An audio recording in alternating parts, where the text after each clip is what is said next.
31ª semana do Tempo Comum, quarta-feira.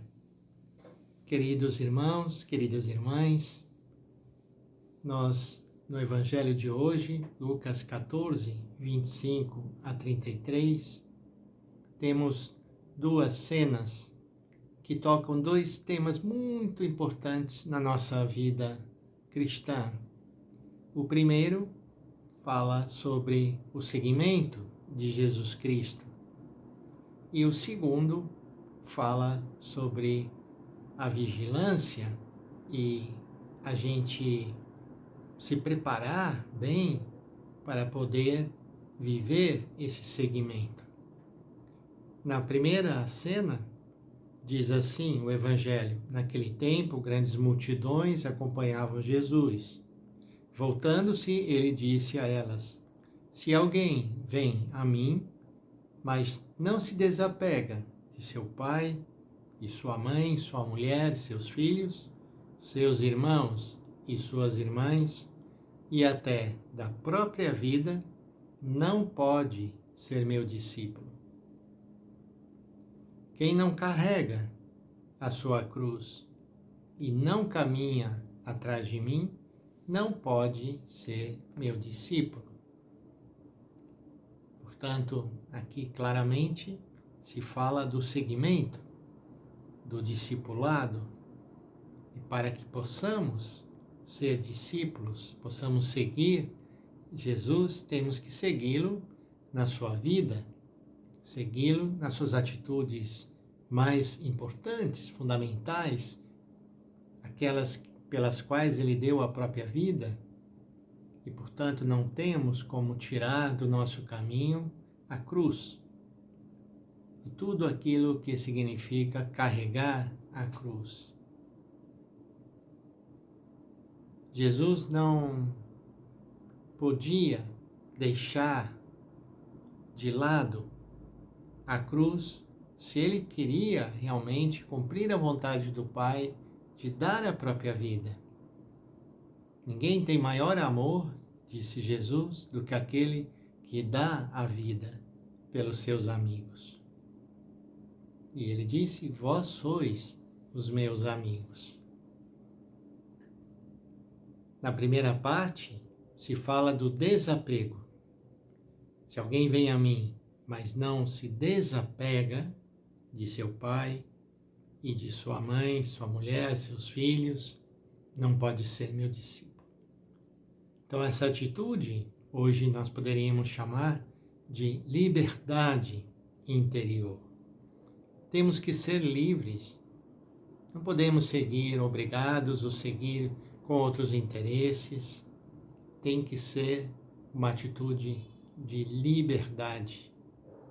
Jesus disse uma vez: a minha vida ninguém a tira, eu a entrego livremente.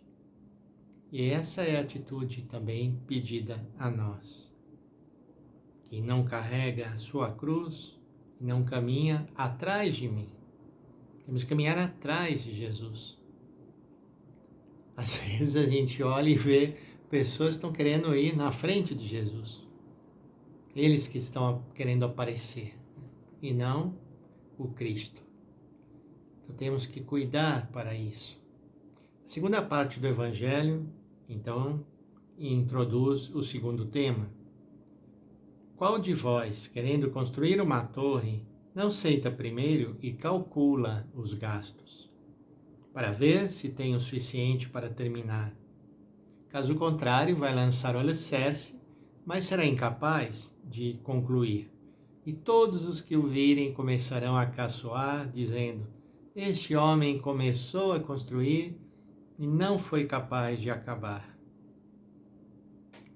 E Jesus contou uma segunda história. Qual o rei que, ao sair para guerrear com outro, não se senta primeiro e examina bem se com 10.000 homens poderá enfrentar o outro que marcha contra ele com 20.000? Se ele vê que não pode, enquanto outro rei ainda está longe, envia mensageiros para negociar as condições de paz. Do mesmo modo, portanto, qualquer um de vós Se não renunciar a tudo o que tem, não pode ser meu discípulo. Aparentemente, as duas histórias parecem estar em choque, em contradição. Porque a primeira, que é retomada nessa última frase, fala que temos que abrir mão de tudo, renunciar a tudo. Já a segunda história nos coloca quase numa atitude de calcular para ver se temos ou não temos condições. Mas eu acredito que não são atitudes contraditórias, porque na primeira atitude está aquela confiança em Deus, de entregar nas mãos de Deus. Renuncio a tudo e me lanço no seguimento. Na segunda atitude, estamos trabalhando a atitude de colaborar com aquilo que nós podemos fazer e não querer fazer o impossível da nossa parte, confiando nas nossas forças. Então eu creio que a combinação dessas duas atitudes é que nos fará discípulos e discípulas de Jesus. Peçamos, irmãos e irmãs, ao Senhor essa graça para nós, para toda a igreja, por aqueles que estão mais à frente, em cargos de governo, de pastoreio ou na missão. Peçamos que possam saber renunciar, alcançar essa liberdade interior e, ao mesmo tempo, não se lançar assim de qualquer jeito, mas calculemos os passos que podemos dar. Façamos então o nosso pedido a Deus para que nos abençoe. Que o Senhor nos abençoe e nos proteja, a nós e a todas as nossas famílias. Em nome do Pai, do Filho e do Espírito Santo. Amém.